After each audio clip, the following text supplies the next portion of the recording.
It's my great pleasure to welcome all of you to our 2024 Community Engaged Research Summit. This is our fifth summit. The first was held in 2018. I even have a mug that we had from that day. We're not together, so there are no mugs today, but we're still, I know, hopefully you're as excited to be here as we are to have you and to host this day. This year's theme is building income and career momentum to achieve health equity, which is, I think, a really cutting edge topic. There's a really exciting work happening in this area that you'll hear more about today. So again, welcome. So before we get started and before I make some other introductions first, we always do this. As I welcome everyone, we like to do what's called a radical welcome, although I don't think it should be so radical. Welcoming those in our audience who are transgender, non-binary, and gender non-conforming. We want everyone to remember that a person's purposeful gender expression or external appearance may not match their internal gender identity. So please don't make assumptions and be conscious of people's pronouns. If you're not sure, ask. Feel free to use they, them, their. And if you make a mistake, just correct it and move on. So we always like to start with that. We also like to start our programs with a land acknowledgement and around the legacy of Native peoples. Wayne State University rests on Wael, also referred to as Detroit, the ancestral and contemporary homeland of the Three Fires Confederacy. These sovereign lands were granted by the Ojibwe, Odawa, Potawatomi, and Wyandot nations in 1807 through the Treaty of Detroit. Wayne State University affirms indigenous sovereignty and honors all tribes with a connection to Detroit. So with that, I would like to turn it over to the chairs of our planning committee for today. And I welcome you all on behalf of Wayne State University, the Center for Health Equity and Community Knowledge in Urban Populations. We'll be talking more about what that entity is and what it means, as well as Karmanos Cancer Institute and our Office of Cancer Health Equity and Community Engagement.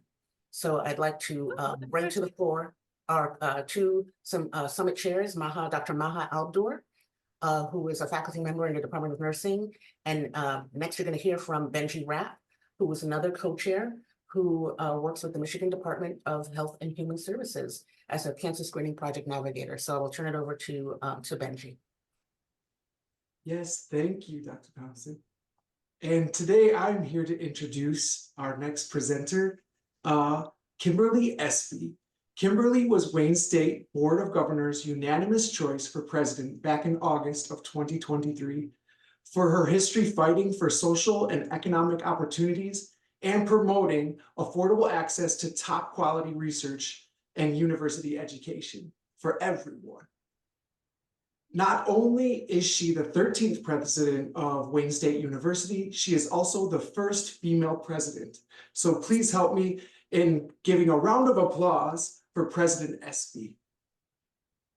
Thank you so much, Benji. I appreciate the kind introduction. And I'm so pleased to be joining you here this morning. Our university community, our distinguished guests, and of course, our dedicated participants in the summit. What an honor it is for me to welcome everyone to the 2024 CEnR Summit. It's such an impactful event that stands at the forefront of our mission at Wayne State University to address the pervasive health inequities in our Detroit metropolitan area. I thank you all for the support of this important mission. It's my sincere hope that this event brings a wealth of learning and resources and collaboration to support your work that benefits so many. For the last 5 years, you can see what happens when good folks get together with great ideas and then put those ideas to work. In my mind, the theme around building income and career momentum to achieve health equity marks a significant moment in our commitment to community engaged research. I know that today's panelists and speakers are obviously experts in their respective fields and will share not only their knowledge, but their passion for this work. And we are so fortunate to have such an esteemed group leading today's events. I am so proud of the work that the Center for Health Equity and Community Knowledge in our urban populations, as Hayley said, known as Checkup, and Karmanos' Cancer Institute's Office for Cancer Health Equity and Community Engagement. Boy, that's a mouthful. Do so much. And the summit has evolved really into a cornerstone of innovation since its inception in 2018. And I know you all join me in recognizing the outstanding work and leadership of Dr. Hayley Thompson and the entire team in organizing this summit. Let me just say, your steadfast efforts are very noticed and in my mind, very appreciated. I'll just take just a brief moment to share with you why I think this work is so important to Wayne State University. You all may be aware that we recently launched a cornerstone for our collective aspirations that we're calling our prosperity agenda. That's really oriented towards driving prosperity to our community and to our success in really 3 areas. The agenda reflects a promise and a purpose, and as importantly, a commitment to actions to benefit our community. You all know Wayne State has been deeply intertwined in the well-being and progress of our city since our founding as a medical college in 1868. And one of the pillars then of the prosperity agenda, not surprisingly, focuses on strengthening our commitment to empower health for our urban neighborhoods. Between our academic mission, which prepares the next generation of health professionals to make an impact on our community, our role as a top-tier urban research university in the heart of a major city of Detroit, Wayne State is really a leader in confronting these health challenges of our urban families who we live next to and work with every day. When I talk about our health mission, you all know that we teach and work and deliver care in every one of our major healthcare systems. But what's special about Wayne State is that we also do so in churches and recreation centers and grocery stores and other hubs throughout our community that are tackling the diseases that are overwhelmingly overrepresented in our neighborhoods. Very few research universities put research into action like Wayne State does, and not just for the sake of knowledge, but really for the purpose of driving prosperity for our community. I don't need to tell you all that there remains much unmet need in our metro and in so many urban centers throughout Michigan. And our opportunity, and in my mind, really our responsibility, is to put our foot on the gas and do more that we can for our community. When I think about where we're headed, there's nothing more that we can do than really think about how do we translate research into action to inform in an evidence-based way the impact of what we'll do. So, today in my mind, we stand at the intersection of accumulated knowledge and the commitment to change lives to the better for our communities. Let this summit be a testament to our shared devotion to further building momentum as we strive to achieve health equity. Through engagement and innovation and a spirit of community collaboration, I know that we can exercise our collective power to build true prosperity and carving out a healthier, more equitable future for everyone. So thank you all for having me join you today, and with great anticipation, I'm excited to commence the 2024 Community Engaged Research Summit. So thank you. Thank you very much, President Espy. We are very happy to have you here today. My name is Maha Albdour. I'm the co-chair for the Summit Steering Committee. I'm very happy to be with you here today, and I welcome everyone. And I'll be presenting our next speaker. And I just double check if Dr. Sakr is back, because I can't see everyone in my. Okay. I am. Thank you so much for joining us. Allow me to welcome you and introduce you to the summit attendee. Dr. Wael Sakr is the Dean of the Wayne State University School of Medicine. He's a nationally recognized academic pathologist with a track record of independent and collaborative National Institutes of Health funding, with outstanding contributions in the field of prostate cancer in particular. He is also assumed leadership roles in professional and community-based organizations, including the National Arab American Medical Association and the Arab Community Center for Economic and Social Services. At Wayne State, Dr. Sakr oversees and assumed leadership in so many positions, but he oversees the Office of Medical Education, the Office of Diversity, Equity, and Inclusion, the recruitment and evaluation of department chairs, the recruitment and evaluation of School of Medicine-based center directors, and the development and implementation of compensation models for faculty. Dr. Sakr, welcome, and thank you for joining us today. Thank you so much, Maha. It's nice to meet you on Zoom. I hope you can hear me. It's so exciting to be able to join this great event in its fourth gathering. And I am proud, especially, you gave me a longer introduction than what my boss got, which is not a place you want to be. But really, with that, I would say the prouder component of my career in Michigan has been typically more engagement of our professional schools with our communities. In my case, probably Access and others. But I would say that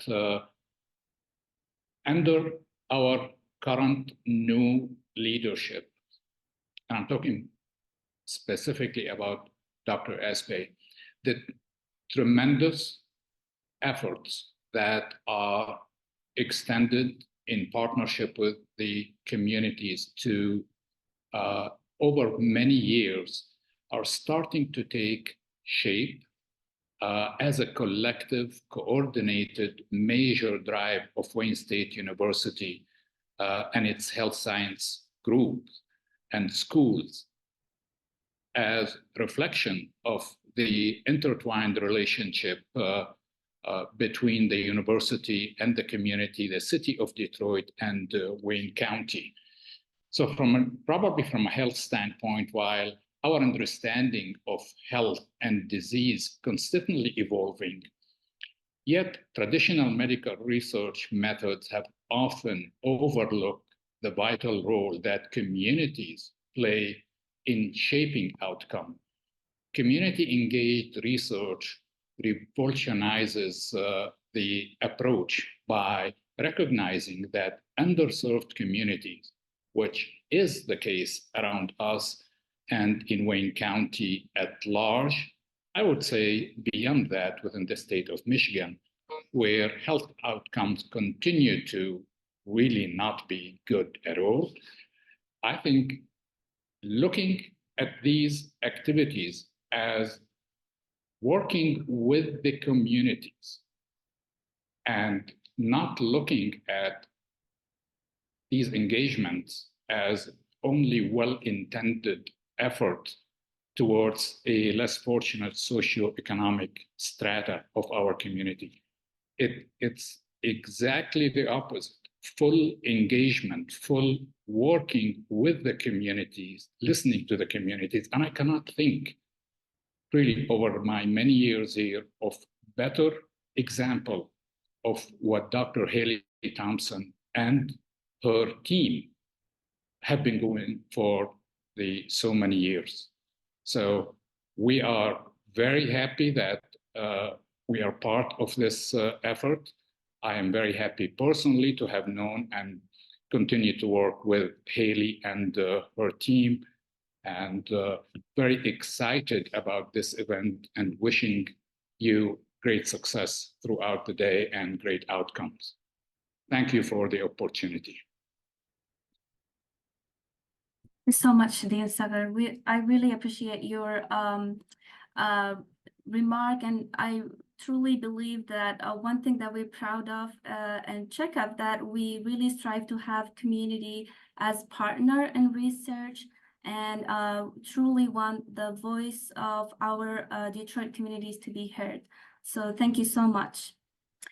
Now I would like to welcome everyone again, especially people just joined us. I want to welcome everyone, and I would like to give a quick overview about our agenda for today. Next we will listen to updates about Checkup and also the network groups under Checkup. We listen about, to learn about the updates and, how we moved forward since the last symposium in 2022. After that, we will be honored to hear our keynote speaker, Dr. Dodson. And after that, we will have our panel discussion. Around 12, we will have a quick break, and people are allowed to stay online. Just you can mute and turn off your video camera. Also, you're allowed to go away for those 15 minutes and then rejoin if you would like. You're welcome to do that. Then after that, we will have our breakout rooms where we will reflect on the things we heard and learned about from our keynote speaker and also from the wonderful panel members that we have today. And then hopefully in our breakout room, we will have some action items drafted from our groups to actually have them as a map for us to move forward and things we can focus on in our efforts for the next steps. And then at the end, we will have, we'll share that with the group and have some wrap up and we'll learn about the evaluation at the end. So hopefully, be able to be with us the whole time. And next, I just want to say, one thing. Thank you so much for putting the slide. I really want to have, I want to thank the Summit Planning Committee for their dedication and their investment and, putting together the summit and being very thoughtful in their feedback and efforts to make it successful and make it meaningful.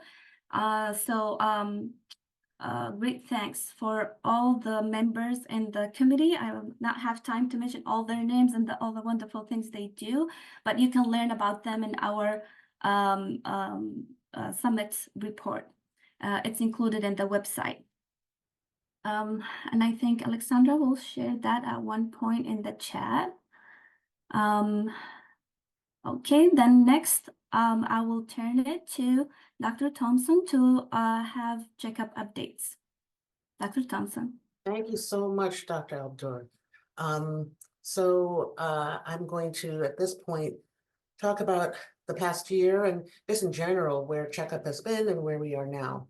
First, I just want to acknowledge that all of this is very much a group effort. It's not possible to attribute kind of the growth and the activity here to one person. And 3 people I'd like to acknowledge. There are many people that we will acknowledge as we move forward and thank. I really want to acknowledge Dr. Carrie Leach, who is our co-director for community inclusion. Tanaya Kinney, who is our manager for around capacity building and training. And last, but certainly not least, Alex Sass, who is our manager overall for operations and research. And she makes so many things happen, including our summit today. And I just cannot thank her and the whole group. I cannot thank you enough for all of your contributions. So let me talk a little bit about Checkup. Just sharing here our websites. And again, I thank Alex and the team. We have a really great online presence through our website, our YouTube, and Facebook. Next. So a little bit about the background. We were established in fall of 2021. And we're driven by the imperative that our university prioritize and promote shared leadership, right, and collaboration with our community members, particularly when it comes to medical and behavioral research that moves us towards health equity. And our goal is to promote and accelerate community academic partnerships for health equity research and programming. We're initially funded by our Wayne State Office for the Vice President of Research. Since that time, we've had a number of other funders support this work as well. And we're currently working with our provost to become a formal academic center within the university. But again, a key piece of this is community involvement in research. So you'll note, many of you have seen that figure at the lower right of the screen. And this is what guides our work. We are not perfect. We have a ways to go in kind of moving towards the right of this that figure to more community-driven research. but we are planting these seeds and trying to, again, build a foundation to do more of that. Next slide. In terms of just a quick overview, I'm not going to go through every single piece here, but just gives you a sense of how checkup was originally structured in terms of health equity priority areas. We had 3: cancer control, cardiovascular health, and mental health. And we have a number of different programs and research initiatives that help to drive the activities of the center. I'm going to be talking about all of those, and actually my colleagues, Dr. Albdour and Dr. Zimmerman, will be speaking about some of our research networks as well. But we think it's not only important what we do, but how we do it, right? So we've already talked about community-based participatory research, which is on that spectrum or that continuum of community engaged work. We have a behavioral medicine focus, which just really means that we're not necessarily at this point focusing on science in the lab or at the bench, but really working with populations and communities. We apply a social ecological model that looks at different factors, not only at the individual level, but communities and policy and beyond that deal with health. We focus on public health, critical race praxis, and anti-racism in this work.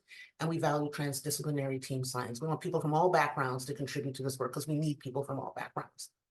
Next slide.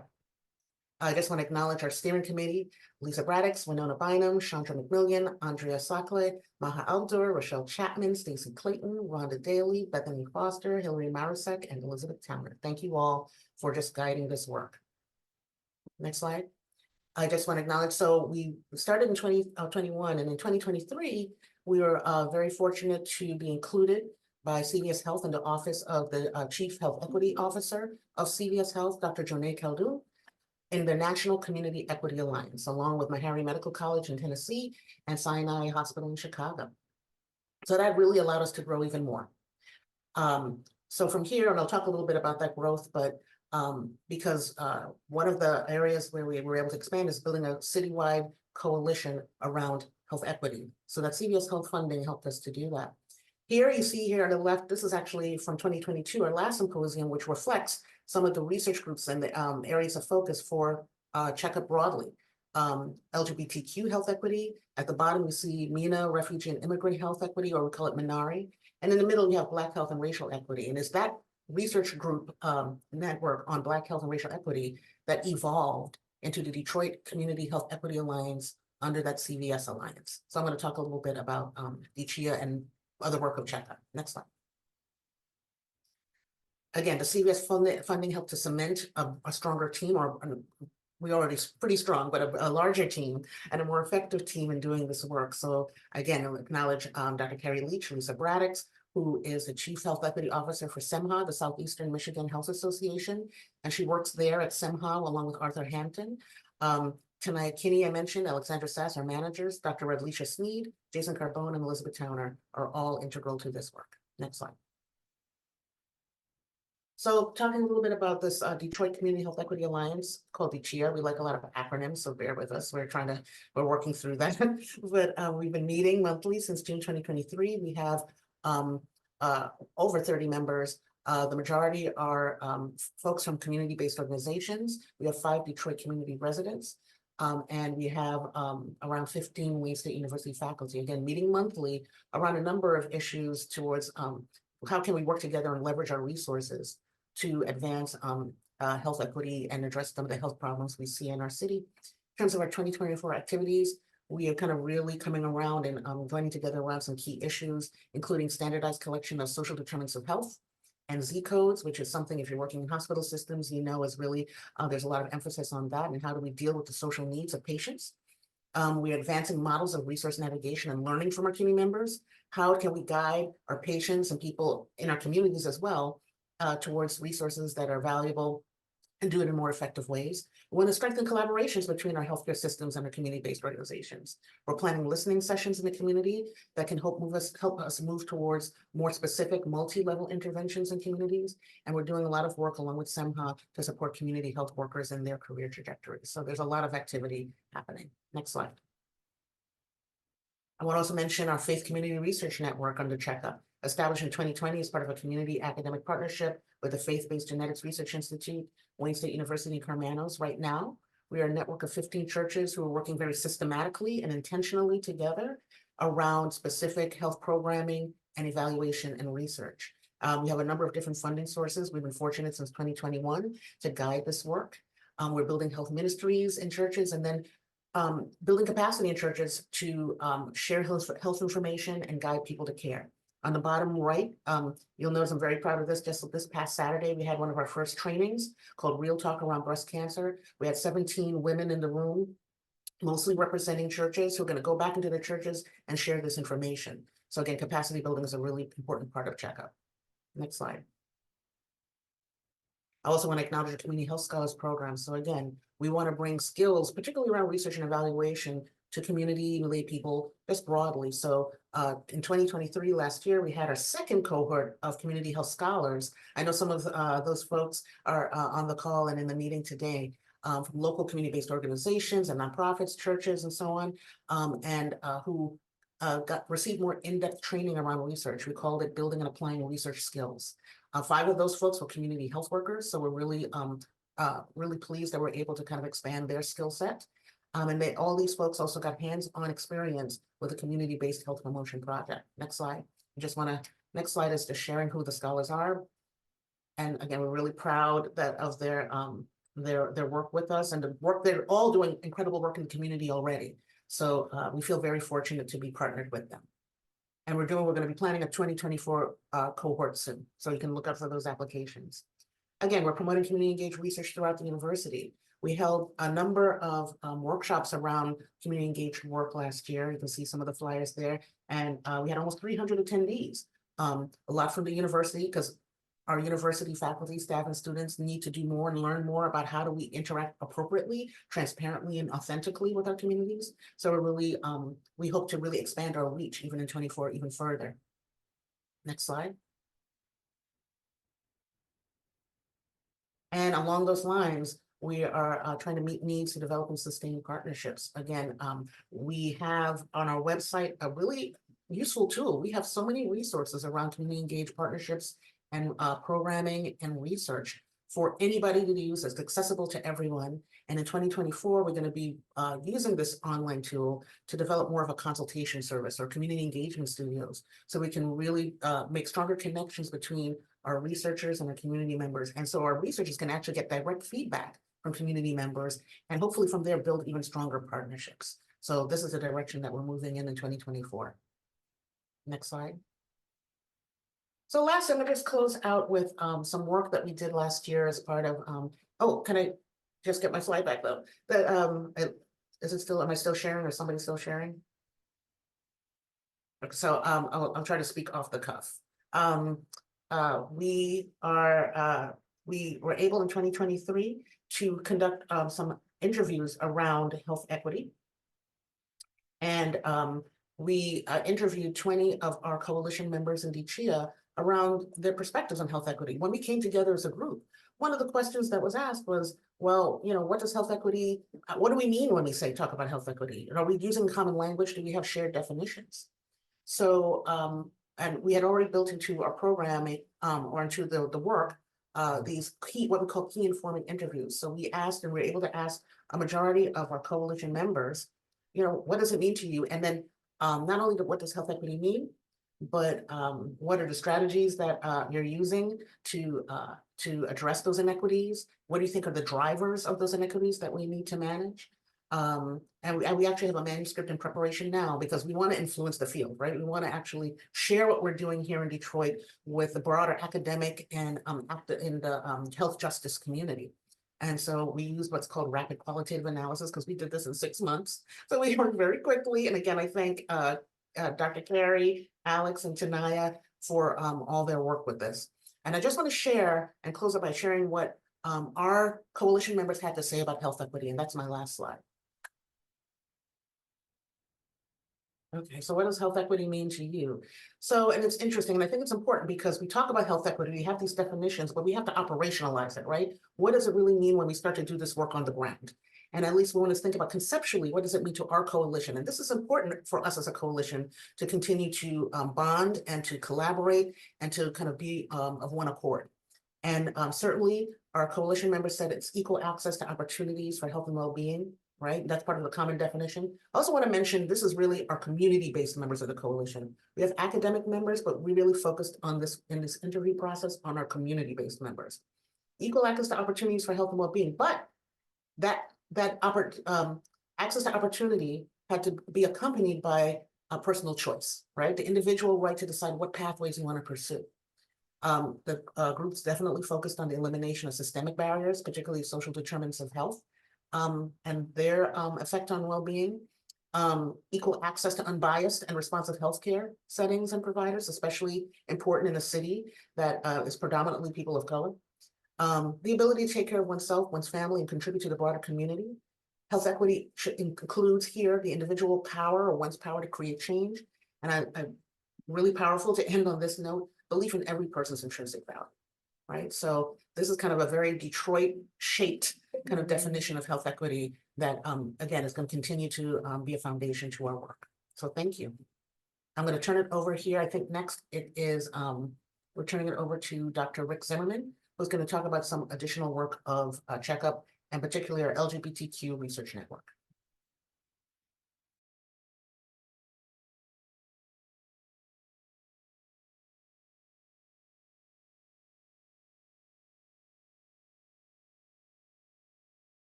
I apologize, did I get them in the wrong order? I'm going to turn it over to Dr. Albdour, who's going to talk about the Minority Research Network. My apologies. No problem. Thank you so much, Hayley. I'm really excited to share, what we did in the MENA Refugee and Immigrant Health Equity Research Network. Next slide, please.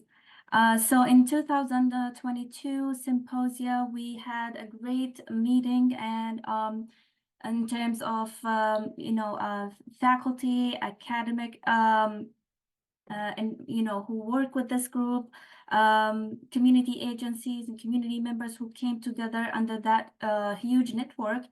And we had a very successful symposia in 2022. In that symposia, we focused mainly on social determinants of MENA refugee and immigrant health. We really touched on important topics for the community, including stress, trauma, health and wellness cross lifespan.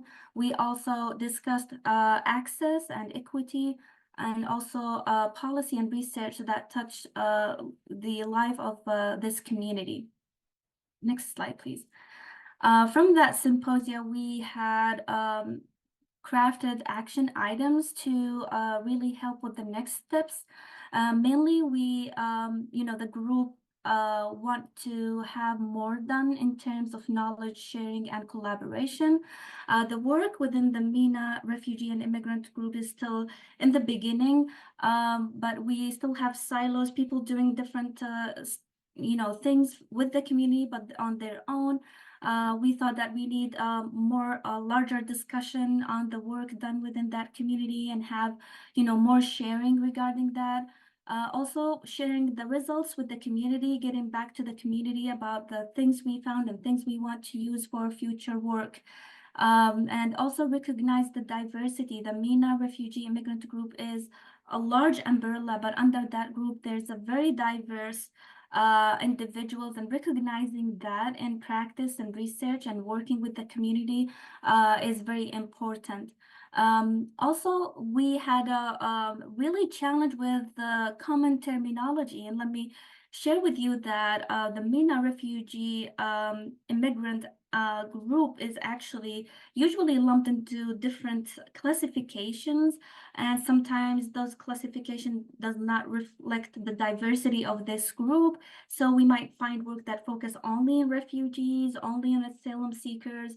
We also have sometimes they are not recognized as different ethnic groups. They are lumped under white.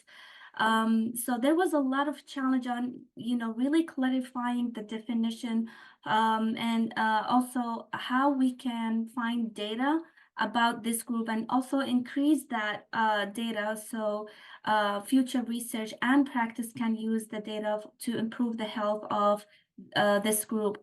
We really thought that we need to increase the awareness and, around this group, what their health needs, what things need to be done, and what's the community think it's a priority for them. One huge thing that we've thought about is funding and the struggle of getting funding for this group, especially if they are if we don't put them in the right terminology, and they might not be recognized as a minority group. So there was a lot of a discussion about how we improve funding and can get more funding to get enough data actually to build on for future practice and research. We also had thoughts regarding data collection, how to overcome some of the challenges to do data collection in that community, and policy changes mainly around the classification of the MENA refugee and immigrants group in terms of data collection at the state and also at the national level. Next slide, please. From the symposia, we still have a network with community partners, and we still keep the connections with the group of people who work with the community. However, we did not make much progress in terms of action items, just because of so many challenges. But I limited what I mentioned here. The timing for things to happen, and the difference between the timeline for organizations, what they are doing, what's their focus on time, and how that's in line with our focus. Also the need for a bigger structure. Actually, at one point I had a great discussion with Hayley about the challenges among this group is complex, and I think sometimes we need a bigger structure to actually address such a disparity, especially if we're talking about national data and including them in the national data. So that was like a a huge challenge, like how we can improve that. But also such a complex disparity, you need a lot of resources and bigger structure, more people who have enough time to do the work. So that was also a huge challenge. So we still actually working on those action items. We still we stayed connected, and we try to keep the connection and build on what we did in the symposium. Hopefully we can have more done moving forward. But I would just say, among this group, we have challenges, and we're trying to build on what we do, but it will take time and efforts to actually move forward. But the exciting news that we started somewhere, we have a point, we have a foundation, and we can build on that. Thank you so much, and I'll turn it to Dr. Zimmerman. Thank you, Dr. Albdour. Good morning, everyone. I'm Rick Zimmerman. I'm a professor in the College of Nursing here at Wayne State, and I've been working with our LGBTQ+ Health Equity Research Network. I want to tell you about some of the work we've been doing in the last year. Next slide, please. Similarly to the MENA Symposium Summit, we had one focused on LGBTQ health equity in 2002. These are a number of the topics that came up. The top priority in terms of action items was the importance of provider training to be more culturally competent, humble, and congruent in working with the LGBTQ community as patients and clients. Next slide, please. And so we have been trying to run with that focus in the development of a research proposal on provider training.